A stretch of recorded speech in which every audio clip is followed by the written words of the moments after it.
in order to try to keep that gap close. But we've gone to Coastline twice, and then before that we went to Clubhouse.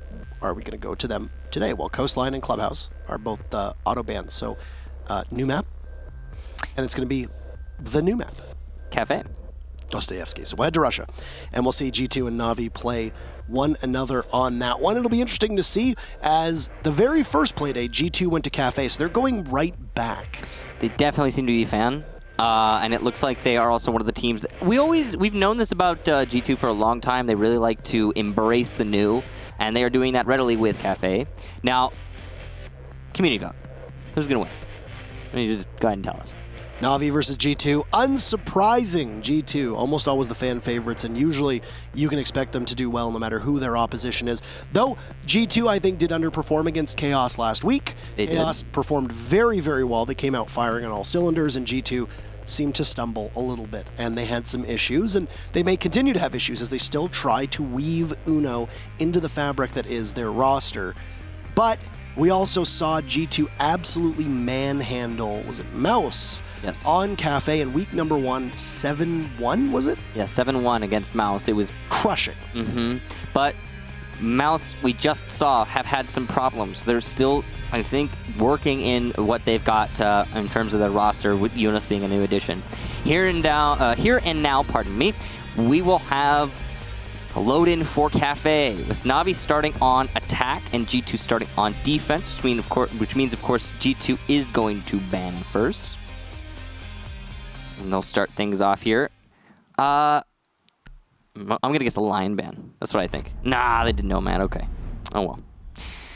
Nomad gone there from G2, and now Na'Vi's answer back. So Nomad being banned, I don't know, is that really the most amazing thing? I mean, with Gridlock being as prevalent as she is lately, and her filling a similar role, especially on Kafe. Reminder, it was Kafe where she started to be so popular. There's obviously something going into the thought process there for G2. They don't just do things without thinking about it. I'm guessing they've done heavy research on the way Na'Vi plays over the last 2 play days, and they determined that Na'Vi likes to play Nomad and are really good at it. Lion will be banned, just not by G2. It'll be by their opponents. Valkyrie? Maestro. Good, nice guess. Thanks, man. I try really hard. So, Mira and Maestro are the defenders. And G2 will be starting on defense. Now, there's been some jostling as to what the #1 site is overall. Consensus, as of now, tends to be Cocktail, but Kitchen is also quite popular. And then G2, locking in Reading and Fireplace, sits somewhere quite comfortably as well.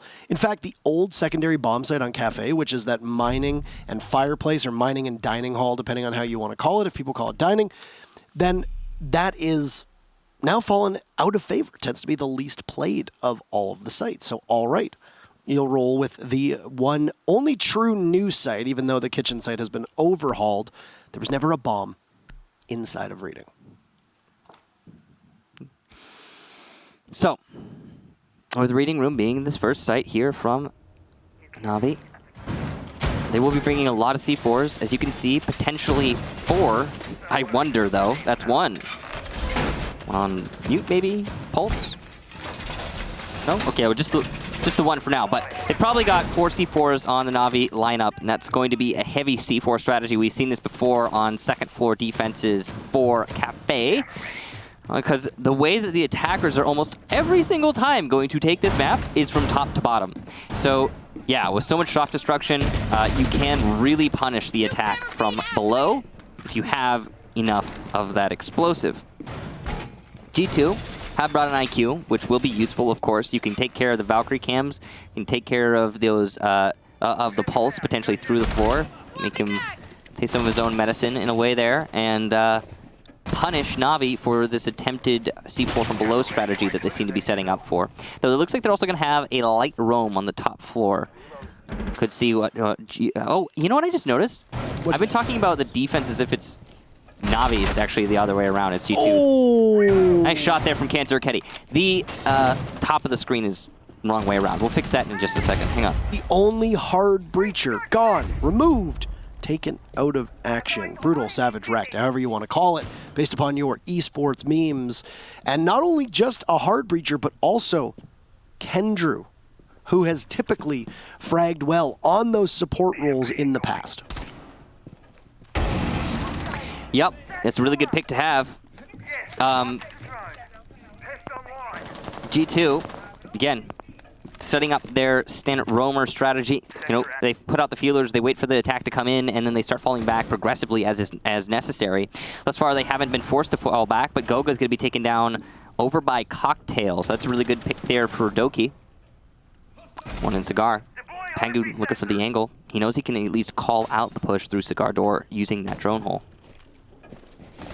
Kenturketi knows there's got to be one pushed up at this point. Getting a little aggressive here. He's giving himself away, and he will drop. It's the right call. Shotgun from Pangu will secure the kill onto Nello. Nice run out there. That is just a...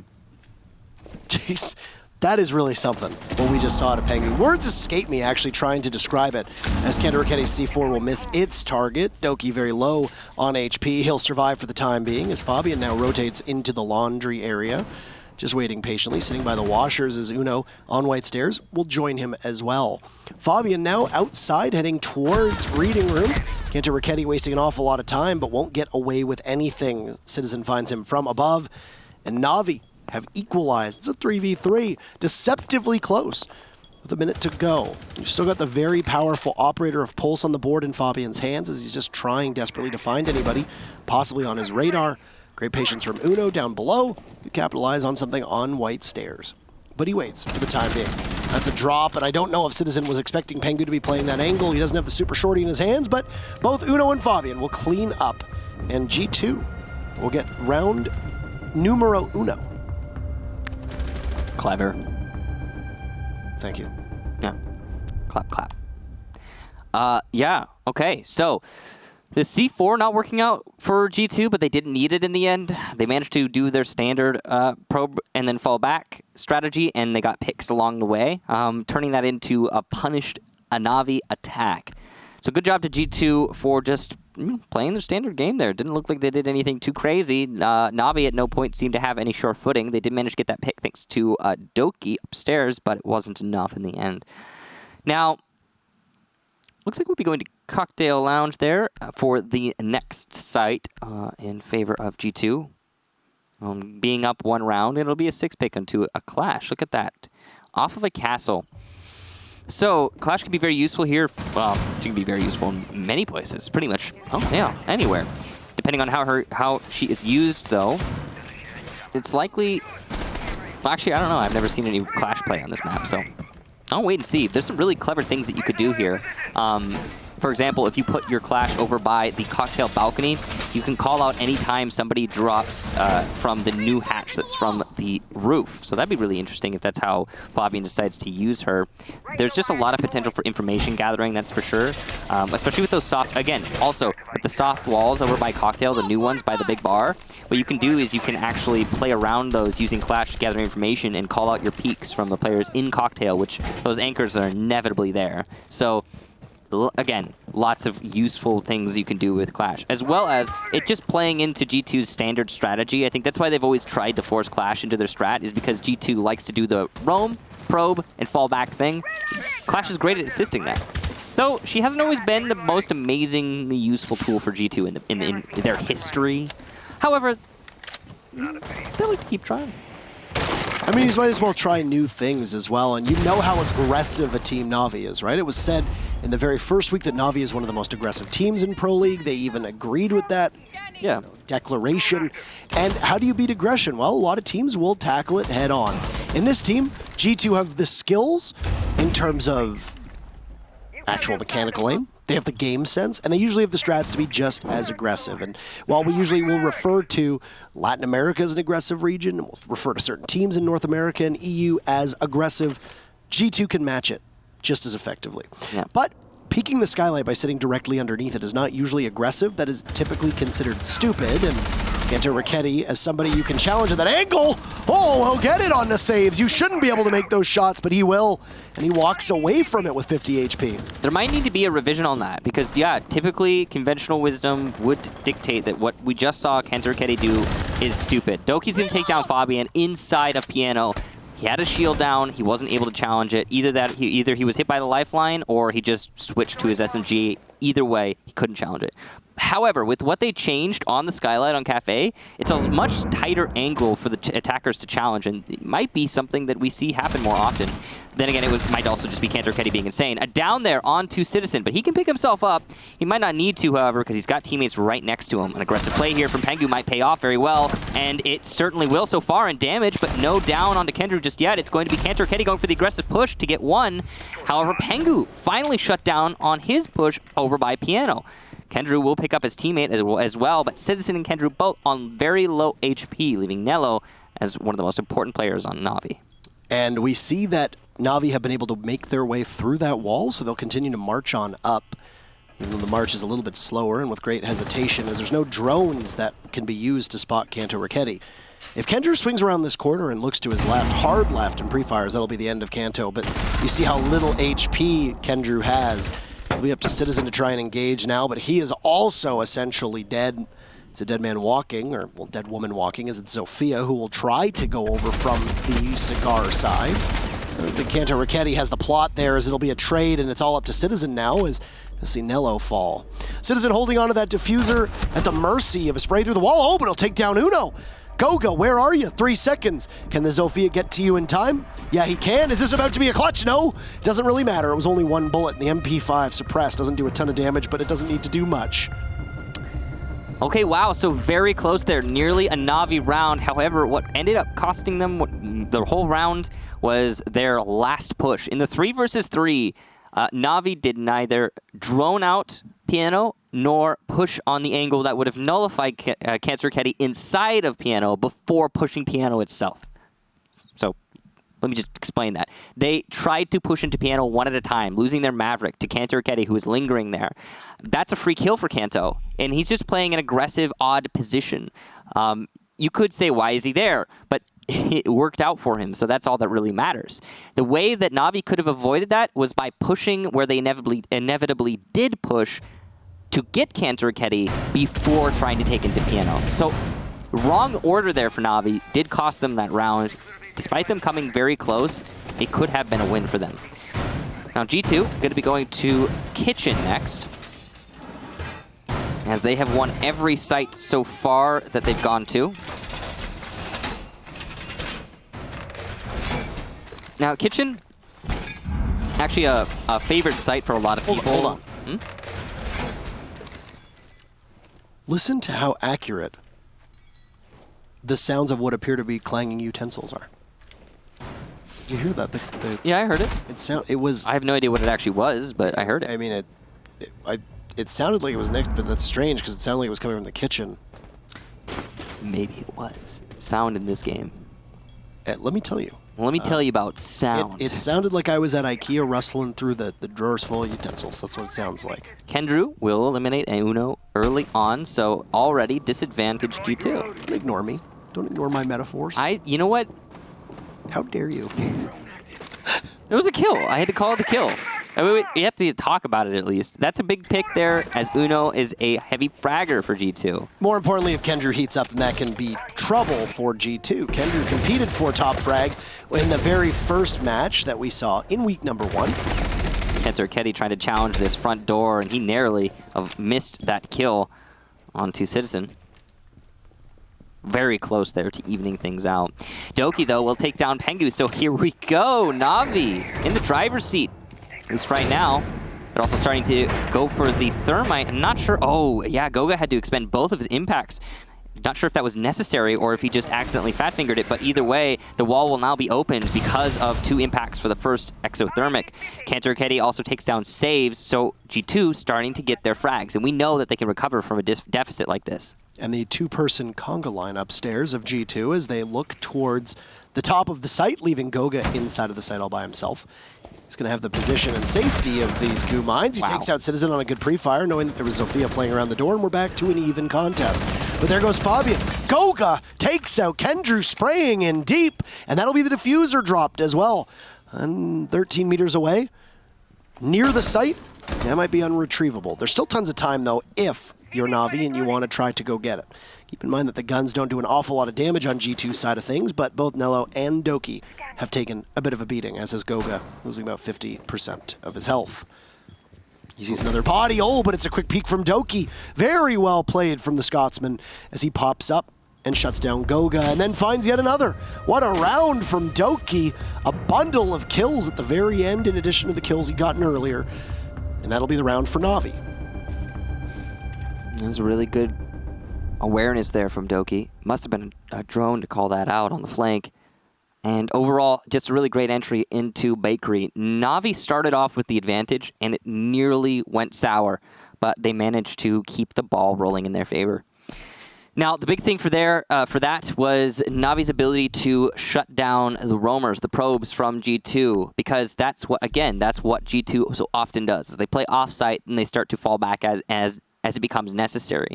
But Navi were able to deny the fallback, eliminate those probes, and then when they went for the push onto the anchors, they nearly lost because Goga is just so proficient at that anchor, but they made it work in the end. Thanks to Doki's efforts, and good job to Navi to put a round on the board.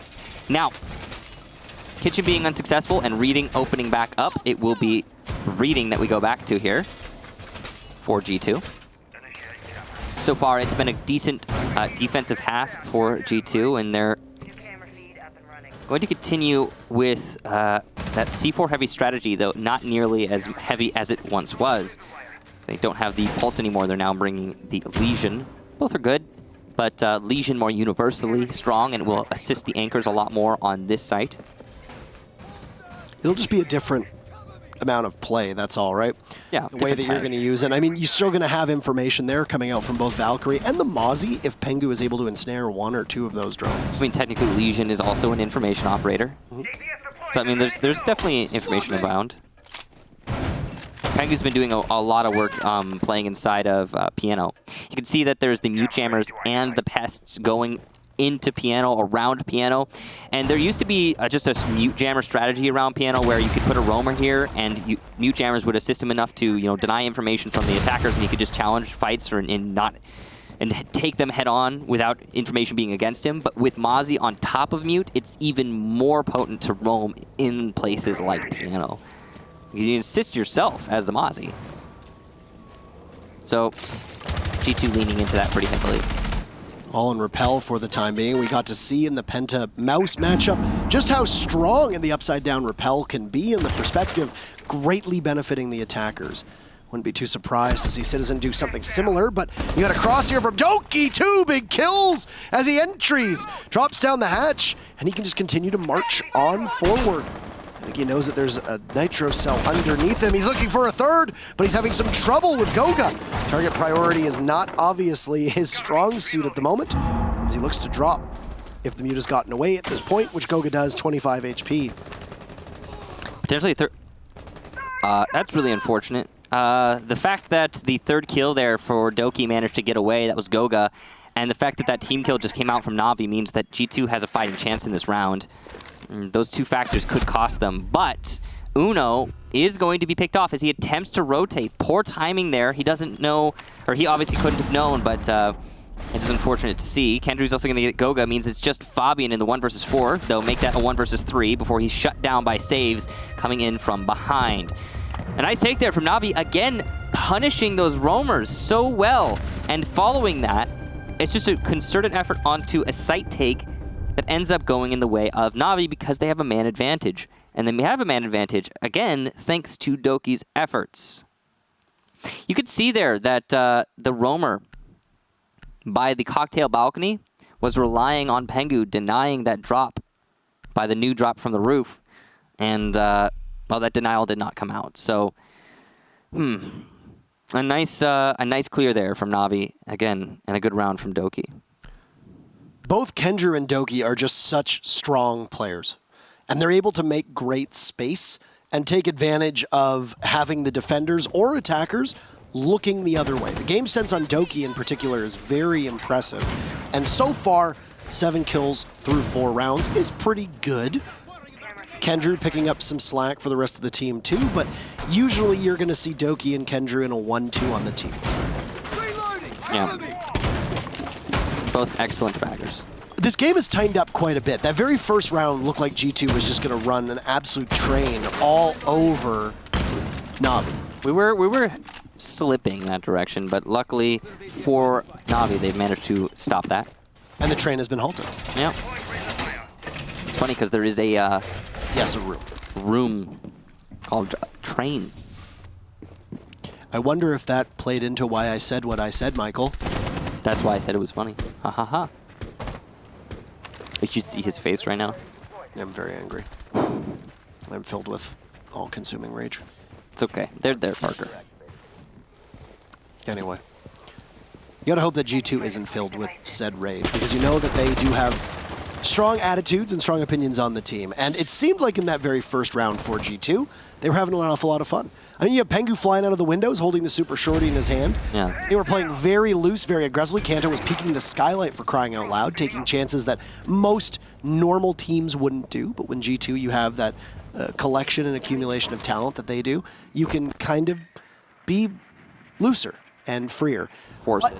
So far, you can force it. That's a good way of putting it. But so far, over the last 2 rounds, Navi have been able to be far more aggressive and take advantage of the fact that G2 was playing maybe not as coordinated and sophisticated as they could. G2 is going to have to find that footing at some point, because it's one thing to play loose and fun, but it's another thing to make mistakes and take chances that you have no real reason to do.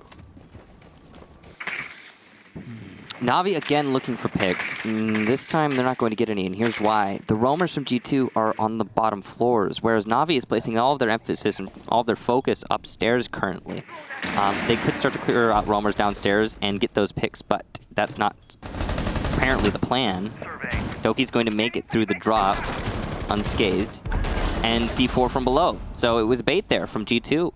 And again, the fact that Navi isn't actually clearing the roamers, the fact that they're just placing, well, they're trying to attack the top floor because the top floor is usually how you would clear the roamers. The fact that Navi can't shift gears here and address the G2 roamers head on is costing them a lot, because every round that Navi has won, it's because they get picks on the roamers early on and then turn that into an easy landslide on the site. But you can't do that when you're attacking the site first. Pengu gonna light up his opponent, but be lit up in turn, and Citizen will cut off Pengu's rotation. I think Navi back in this round 4-4. Navi has a decent amount of time to make this attack happen, and Citizen gets his second kill. It's looking even better. Gogo pre-firing a common spot, but that's 3 for Citizen, and he is just bull rushing into the main bar, doing so much damage to G2. Flank watch from Kendrew. No ace here for Citizen. Fabian, the last one alive, playing by Cocktail. He knows one has come onto the Cocktail balcony and is waiting for that peek, but it's not going to happen just yet. No plant going down. There's the peek. He'll get the diffuser on the floor, but Citizen with a 4K, and Navi will take an attack onto Cocktail. A beautiful assault there. Despite not getting an early advantage, Navi put 3 rounds in a row. And have looked pretty good in doing so. In all reality, haven't had much of a challenge on at least 2 of them, I would say. Fabian was given a unique opportunity when the Sledge was playing on side of the Cocktail balcony, and that's because the Sledge held the diffuser.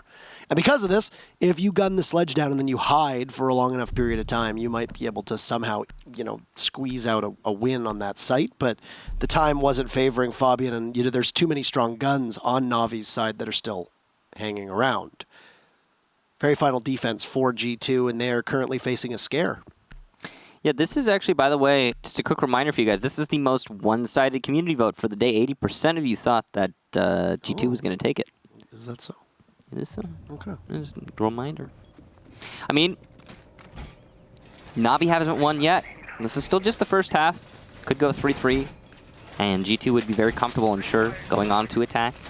But Navi have looked pretty strong. I question how that's going to transition onto defense, though, because one thing that I'm sure many of you have noticed is that Navi are allowing them, well, not allowing, they are making this advantage happen for themselves by, sheer force of will and initiative. And by that I mean they can position themselves where they want to catch G2 off guard. But when you switch over to a defense, it more comes down to the, you're receiving how your enemy chooses to position themselves, how your enemy tries to set themselves up.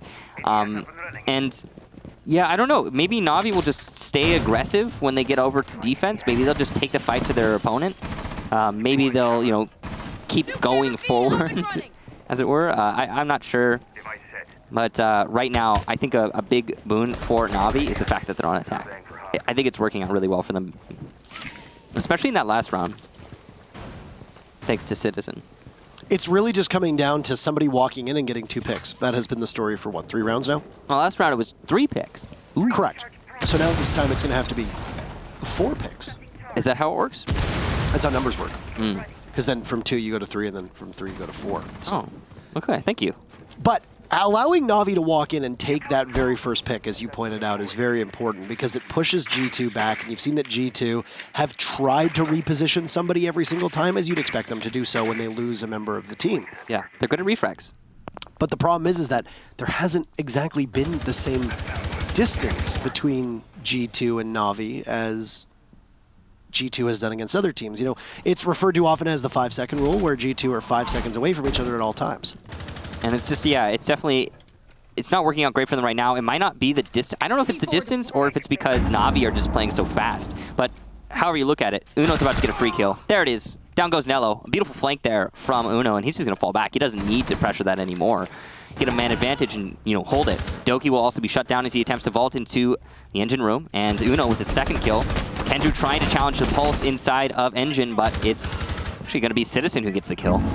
Navi's still in this, but it's very desperate. Both of the 2 Navi attackers are inside of Train. They could access the A-bomb site, actually, and get a plant.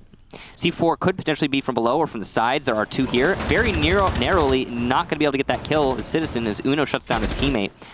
There was potential for Citizen to open up another avenue to rotate that would have been not exposed using his breaching charges or lifeline, but he chose not to, and now he's in a 1 versus 4.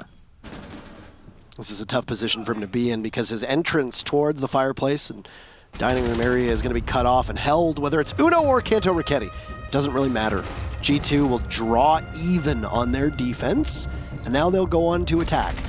There was some belief that Kafe is a defender-sided map. If that's the case, then this greatly benefits Navi, given the fact that G2 couldn't stick the landing on a victory on their side. I will say that that round was probably the most one-sided round we've seen all match. There was a great defense from G2. A lot of holes in the attack on the side of Navi, especially Uno being allowed to come up from behind and below on the red stairs. We'll be going to, looks like, reading for the first defensive round on the side of Navi. Now, interesting that reading has emerged as the favored site for both teams. This will be its 4th time being played so far, as it was a successful defense for G2. Then they lost reading, and then they won reading on their final stand. Well, okay then. I think it's a big part of why reading is so strong is because you can have roamers above and below it. So if you see your opponent, the attackers, coming from above, you can circle around from below, and vice versa. Which is very. It's a lot of room to work with for the defense. It's also really tough to take those sites too, right? How are you going to take Fireplace, for example? Most teams are likely going to try to go through the actual Fireplace itself. How are you going to take reading? Well, you need to control pillars. How do you control pillars? Well, you got to flush out the 3rd site above because you're very vulnerable from both of the balconies. Okay, so now you're essentially clearing the top and have to do that, and then also have to clear pillars. There's a lot of steps to it that we've seen. It's also like you can deny reading from above, and you can deny Fireplace from below. So again, those roamers come into play. If you lose control of the site, I mean, this is definitely one of those sites that's purely retake for the defense. You don't necessarily have to have anchors as much as you do have to have somebody in a position where they can deny the plant from either above or below.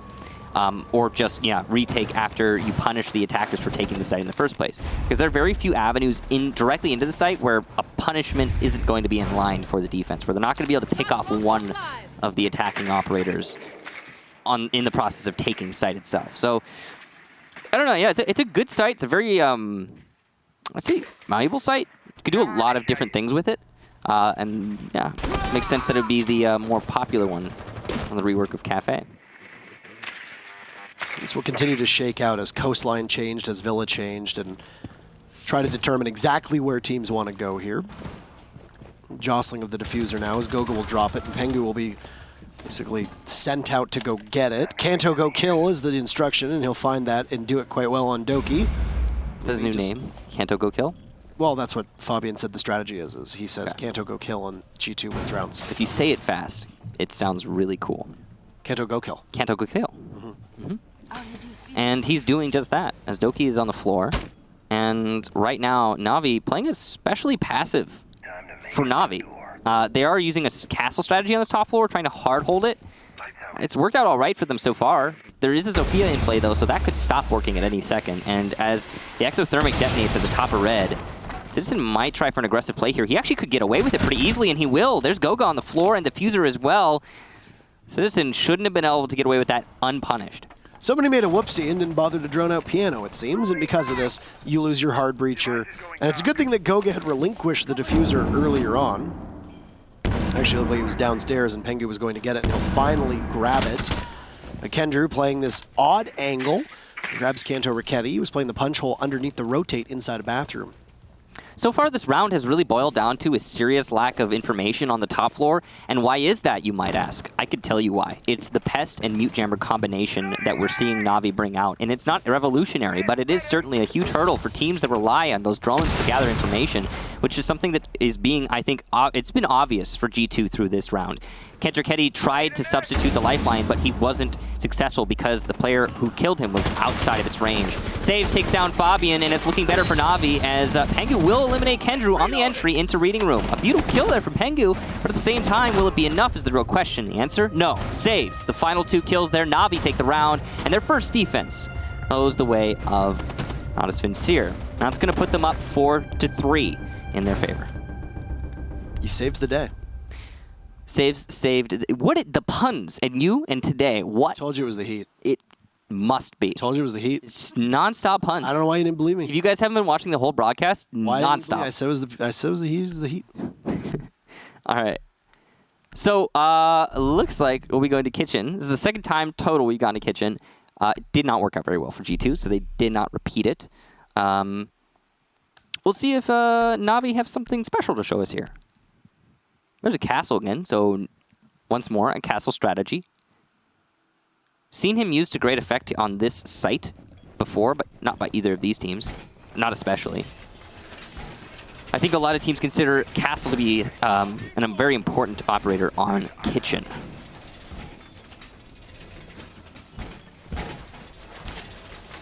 You tend to see teams get very aggressive here on kitchen. And we've seen this in Europe in particular with the plays that happen.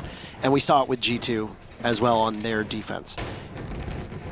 I think it is about the site that emboldens teams to pop out and take so many fights and try to aggressively contest kitchen over other sites. I mean, I can understand that on the old version of kitchen where it was very challenging as a defender, but I think the general consensus of this site is that it's easier to defend and more pleasant to play on. Easier now, more pleasant certainly. I think a lot of it comes down to the fact that if you, as the defenders, allow the attackers with all of their utility to simply lock you down in sight, there is very little chance of you winning the round on this site. Because while there is, yes, a lot of cover and places for Na'Vi to hide, look at the rotation potential that you have within kitchen. Let's say that you're deep in the, I believe it was the north side of kitchen. It's hard to say with the compass moving around so much. Let's say, okay, thank you. Let's say you're deep in the east side of kitchen, and the attack is coming from bakery. They open up the wall. The rotation potential is extremely limited. You've got a soft wall right now with no rotations, which means you've got one double door, and that's it. So if you allow the attackers to cut you off there, and they have full utility, full manpower, the odds of you coming out successfully on that round are slim to none. You don't even need, like, the attackers don't even need to cut off rotation from the roamers, other than to hold the flank by bakery, which is a one-man job. So I think you kind of have to have some kind of roaming presence to at least bleed a little bit of utility away from the attackers if you want to be successful as a defensive team on this particular site. And that's just because it's an easy to cut apart one. And you also mentioned bleeding utility, and that's why so many teams tend to favor Castle on this site as well, is because what are some of his primary functions? Well, it's to waste utility or make attackers expend utility in a position that they wouldn't usually need to do so. What a shot from Citizen. The man is getting away with murder for the time being. Speaking of murder, he'll get dropped, trying to get revived back to life by Doki, but Fabian just charges right on into the Swede, taking matters into his own hands. He'll punish 2 on the board for G2, and while they lose Kanto in the process, I think that's a pretty worthy sacrifice for what G2 is able to accomplish. Yeah, Fabian really salvaged that situation. Doki almost got Citizen back up, and you can rest assured that he probably would have been able to do some damage had he been able to get his gun up, but that, well, didn't happen, thanks to Captain Fabian. Now, G2, with the man advantage, are going to start pushing the site, but they only have a minute to make this happen. And there's still castle barricades in the way. Breaching charges expended there by Uno, so he's not going to be able to open them up. The Zofia is dead, so she won't be able to open it up. Maybe Fabian has breaching charges. There is one on Pengu, attacking in through Bakery. An unreinforced wall might be an easy access point here. And Kendrew is going to be forced back because of that exothermic charge, actually, as it turns out. Wall opened up. Over by Bakery. Challenge there from Kendrew, but he won't land any shots. Oh, narrowly missing out on the kill there from IQ. And again, here we go. And a nice cutoff from G2 in the site, and it's going to start hurting Na'Vi significantly. There isn't a lot they can do to retake the site. This is exactly what we were just talking about. As Goga starts going for the plant, Nello will get one on the flank and saves with the impact to deny that plant. Goga gets off of it, and it's going to be Pengu pushing deep in sight, leaving just Nello. Plant has to go down, which means Pengu must cover, but he has to win the fight in order to be successful in this endeavor, and he will! Pengu always clutches him out, and there you go. G2 take the round on attack from Bakery or Kitchen, and we're going back to an even round count, 4-4. Almost no way that G2 should have walked away as the victor in that round, especially when you're pulling off an execute with 24 seconds to go. 24, 30 seconds, it doesn't really matter how specific it is. You're using your exothermic charges, you've had the defense open up most of that site, they know the angles that you're going to come from, and you should have been able to ride out that storm if you're Na'Vi, and it really comes down to Pengu as a hero play. A hero play of him walking on in, taking 2 engagements, winning both of them, continuing on, holding and watching and covering the plant, and getting within a hair of that diffuser not going down on time, and G2 just simply waiting because they know that the mute is going to have to re-engage.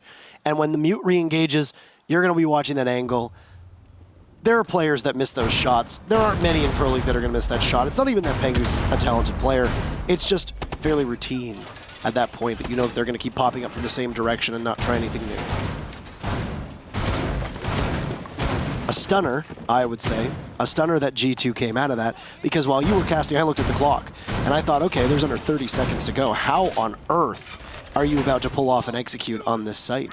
But there are sites in the game where you can pull off an execute within 10 seconds. Under 10 seconds, you can have full control. And while G2 didn't have full control at the onset, it was Pengu who took it forcefully, very quickly.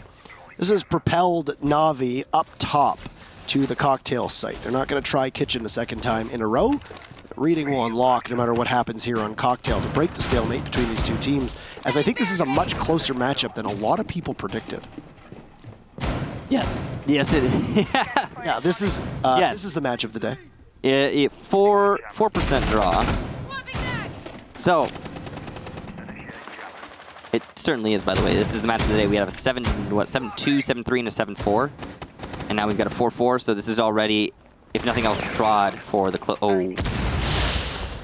Oh, that hurt to watch. That's unfortunate. Siege timing at its finest, ladies and gentlemen. Cantor Keddy, he's gonna shrug that one off. He'll move on. It's unfortunate timing, as you said. Yeah. Now, pretty standard stuff so far from G2. They took a minute to get to the roof. They're going to start applying pressure to the drop downs. They're probably going to start to take into piano, and then they'll, if this is the same attack that we had in the old Kafe, just executed slightly differently, and there's more relevance on piano because of the angles. So here's something different about G2. You had Uno running gridlock every single time that G2 attacked Kafe in play number 1. But they haven't ran gridlock once so far. And why is that? Because instead of trying to cut down rotates and force a site push, G2 is trying to track down the roamers on their own and just simply beat them in a contest head-to-head. It's worked a couple rounds this time. Goga's the first casualty, and Kanto's very low on HP as well. There's a C4 that went off, and that's what claimed the hard breacher on G2. There's also the fact that the Echo is not banned right now. It's not being brought either, but it's not banned. So you need to bring an IQ just in case. The Valkyrie is a relevant operator, so you, again, need to bring the IQ. Uno on the Capitao is a kind of, you got to bring Capitao. He's so powerful now, so he's going to be a lot more aggression to actually pushing into the site. Those bolts are going to be so very useful when you're taking. Now, you've lost your hard destructor here in this round. That's really devastating, but it's still something you can recover from, that's for sure. Cantor Keddy on low HP, not great. But yeah, G2 just looking for different pieces of utility here. I was going to say, Citizen was spotted on drone. I don't think he knew that, but he still catches Fabian anyway. So G2 look like they're about to be relinquishing the lead back to Na'Vi, who have held it for, I think, more time than G2 was expecting. Pengu getting that diffuser down, Kanto finished off, and you'll have Uno now trying to protect Pengu. This is a very good spot for Uno to be in, though, as he's playing from above, but he engages and Pengu falls. This is going to be very tough for Uno now. Amidst the smoke, Citizen diffusing, and Uno doesn't know this. He can't do anything about it, but he's not paying attention, and it'll be an easy defuse for Na'Vi. No contest for G2 as they're playing above, and I don't think Uno had the right calls. Na'Vi is 1 round away from securing a point against G2, and a very crucial one at that, especially with how close the standings have been. Yeah. Yeah, it's looking like Na'Vi are going to be pushing us to match point if that last round is anything to go on. They will be going to Reading now, which is the other site that they were successful on. They look pretty strong here. And Kitchen, definitely not either of these teams' favorite site so far, but Reading has been working out pretty reliably. Now, that last round. It was a really interesting take from G2. One thing that strikes me is that they didn't actually have a whole lot of control when they went for that diffuser plant, which is kind of counter G2. Now, I'm guessing the thought process was, we have Uno on the skylight. We may as well plant somewhere where he can watch it and simply rely on him to clutch out the round, which is sensible to an extent. However, he had already at that point used all of his firebolts, so he could not firebolt the diffuser. If that were possible, he would have been able to kill a lot of time, then simply pre-fire, pre-fire, pre-fire on the diffuser itself. The assertiveness of Na'Vi to get on that diffuser and disable it as quickly as they did was ultimately what saved them the round. You know, when we saw Uno alive, the last one on the skylight, the first thing that went through my head was, Uno could win this. He could take this one home. It's possible. Unfortunately, he just, like you said, he wasn't really paying attention to the diffuser, so he didn't. Again, a firebolt would have really helped him there, but he didn't have any. Yeah, he was all out of them at that point. Yeah, kind of unfortunate, but there you go.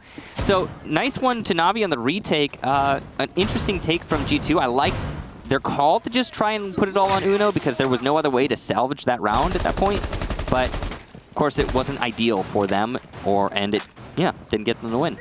Kanto Raketti was in the back bar storage area, and he didn't have any coverage whatsoever as Pengu attempted to go for the plant moments later. And Kanto got killed from what appeared to be bathroom. And then you had Uno up top, but I mean, he can't see that. He's blind to whatever's in bathroom. You can possibly throw down an asphyxiating bolt. Oh. But we got a rush here, and G2's just going to barrel on into the site. A toxic canister will shut them down, and then so will saves. As he finds one, Kendrew finds another. Goga down saves, and Nello inside of sight. He'll find one too. He's got the shotgun in hand, but he's going to get pushed from another angle. There's the Capitao of Uno in a position to possibly get the smoke if he wants to. This G2 go for broke strategy is amazingly repelled by the team of Na'Vi. Nello gets forced off from 2 asphyxiating bolts, but there was no coordination or follow-through from G2 there, so it'll be an opportunity for Nello to just simply regroup, and the rest of Na'Vi to hold on. As Kendrew doesn't know that there's a body below him, he sees the Capitao, shreds through Uno, and Pengu, who just has one tiny morsel of HP left and does not hold that diffuser, has a near impossible task, but a point on the board, as that's a round on the board for Na'Vi, and they'll secure themselves a draw. There'll be no victory here for G2 nor their fans. And what an impressive showing given the state that Na'Vi found themselves in after playday number 2 to be able to steal a point away from G2. It's looking like an upset here, ladies and gentlemen, and one of those upsets that certainly earns you some fans. I mean, the way that Na'Vi are playing right now mechanically is top. It is really excellent. The thing to point out for me that is the most impressive is the fact that Na'Vi were able to finish their setup in the actual prep phase. A lot of teams bleed over for 10, 20 seconds. But this time, Na'Vi, they were set up, ready to go, and they immediately repelled the G2 rush. There was a gas canister popped as soon as a player started shooting. That's impressive. It really is. And not only that, but they doubled down on that so much that they actually had overkill to deny the rush because they had a Valkyrie flanking from behind the rush from Cocktail. She dropped from Cocktail balcony, was behind the rush after everyone on the rush was dead. That's impressive responsiveness from Na'Vi. You can't dance around that. And the Hail Mary from G2 just didn't pay off. Every single member of Na'Vi, with the exception of one, is positive right now. Nello is sitting at a perfect and flat 0. Reverse is true for G2, who has one member sitting at 0 while the rest are in negative KD. Yeah. Just goes to show you that even though it's a 6-4, that's how close some of these rounds have been. And I mean, even Nello, not being positive, he contributed so much last round on the anchor inside of reading. He did a lot of work there. Or rather, that it's a 6-4, how close some of these rounds haven't been.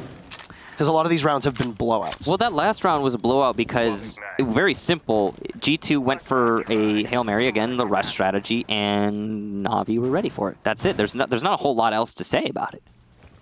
I mean, it's hard to do analysis when anything worth analyzing happened within 4 seconds. Yeah, I mean, absolutely, but again, really, rush strat, so you were right. Summarize it the setup from Na'Vi was great, right? They had the castle playing inside of the laundry area. Yes. In a Valkyrie flanking, they had the smoke ready to blanket the doorway as G2 pushed on in. Cut them down as they do as well.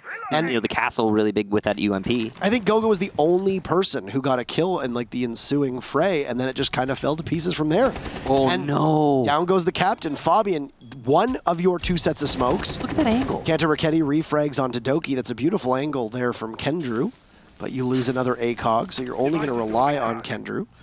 Pengu's still alive. He was the star of the show the last time G2 tried this site. Saves is going to eliminate Kanta Raketti.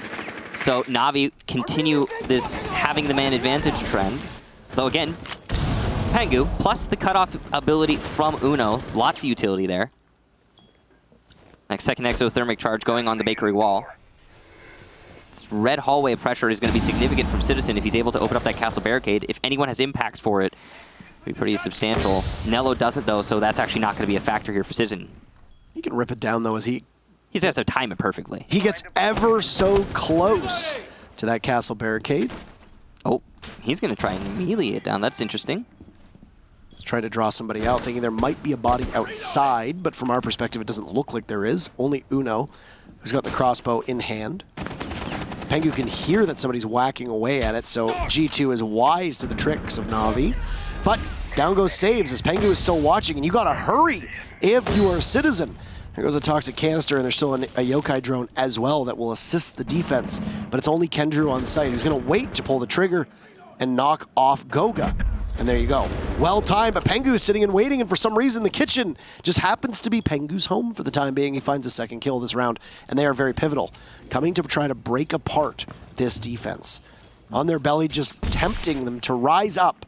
As there you go. Might be positioned now for the Echo to be able to get close enough, but he'll time it yet again. 1 second, pushed out, 25 seconds to go. And on match point, trying to secure the victory is Na'Vi. But they're going to run out of time here as well. Somebody's going to need to do good work to try and stop the Thermite. See if there's coverage from Nello. Peeking out his Pengu, but Nello shuts him down. You've got another yokai on the case. 8 seconds, continue to tag. This might be able to bleed over. But if you've got 2 shots left, you have to time this really effectively. Oh, and Nello will save the day, putting Uno in a position who will not be able to grab the diffuser. And G2 falling short. Na'Vi, a massive victory. A 7-4 scoreline, the same as they did against Penta earlier, and they are undefeated on Kafe. What a performance from Na'Vi. Beautiful job there from Na'Vi, that's for sure. And Nello in particular, you saw the way he stutter-stepped on the door. Instead of choosing to rush into the flank, as less experienced players would, he lingered and waited until he was all but certain that there was nobody actually holding his flank. He waited because he knew the Echo drone was still alive. And because the Echo drone was still alive, I'm sure you guys could tell that there was probably calls coming out from his teammates. He's watching the flank, he's not watching the flank, he's watching the flank, he's not watching the flank. He waited for that one, the not watching the flank call, and perfectly timed his push to deny the defuse plant.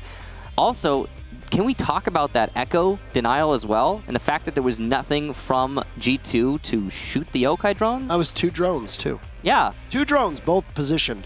Kendrew playing the time perfectly, knowing that you have 7 seconds, and then maneuvering the second one to get into position to do the rest of the work. It was really, really curious that the denial wasn't snuffed out by G2. A nice attempt there from them, but just a better holdout from Na'Vi and a really good rotation to deal with the bakery push. Well, we have an interview ready with Doki. Again, we get to talk to him for a second time, so we'll bring him up. As Na'Vi is victorious, now 2 wins in, over 3 matches. And it's nice to see you again. Congratulations, first and foremost. Thank you very much. You're undefeated on Kafe so far this season, so I guess the game plan from here on out is just continuously force Kafe every other game, I'm assuming? I mean, I guess you could say that, but no, we want to try some new maps as well, obviously. So yeah, but GG. Now, you saw G2 play this because every single team in Europe played Kafe on Playday number 1, yourself included. You beat Penta 7-4 on this map, but as the way Penta played was so different from G2, you also made a couple changes here. How much of that was counter-stratting G2, and how much of that was just the way that your team in 4 days, actually, 5 days, how much of that is how much you've changed on Kafe? Well, after watching G2 play Kafe against Mouse, we knew that they brought a lot of like nades, capital, things like that. So we were kind of expecting that to come. We were also maybe expecting a Monty from Pengu. You know, he's very good on Monty, and we struggled against Penta like that. But that didn't happen. So our prep went really well. We knew that we had to waste as much time as we could with solo roaming, like just holding off Bakery, as you've seen in the last round there, for as long as we could, and just overall wasting time. So I think that was our main kind of focus this whole match, and it worked out. So yeah. Was there a growing sense as you got halfway through the actual match that, hey, we can take more chances, we can take more fights and walk away winning them? Well, I think that one of our problems is we shouldn't be scared against a team like G2. That's kind of like last week's game against Vitality. This hurt us a lot. We were really scared to take the gunfights. We didn't want to peek. We wanted to play as safe as possible, and that really showed. Like, we really underperformed. So we were like, if we peek these guys, we can win. Like, our gun skill is just as good as these guys. We can win. We can win everything.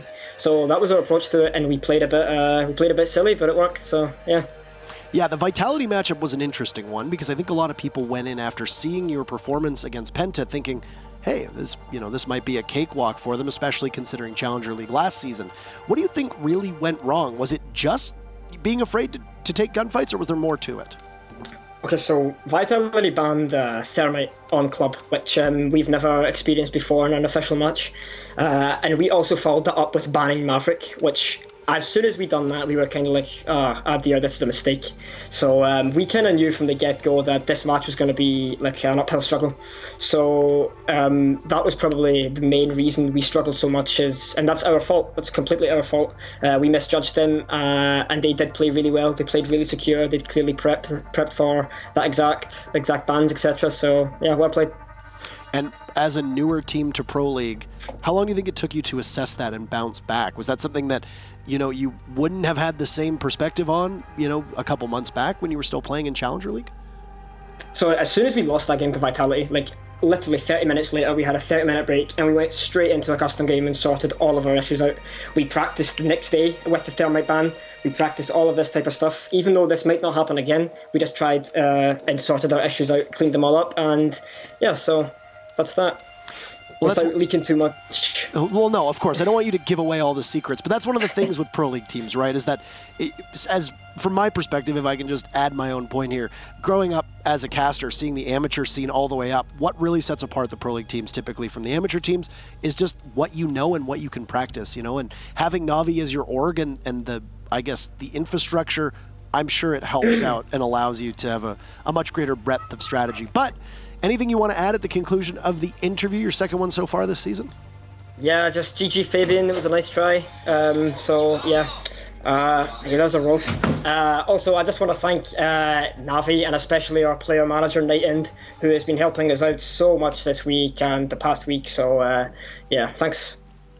I assume you're not going to be directing people over to G2's store the same way that he did, so thank you for withholding. No, however... No. It's okay. I was ready for it, so thank you for the restraint. Sometimes it's nice to have that in interviews. It was a pleasure talking to you again. I'm sure we'll see you again. Take care. Oh, he's gone.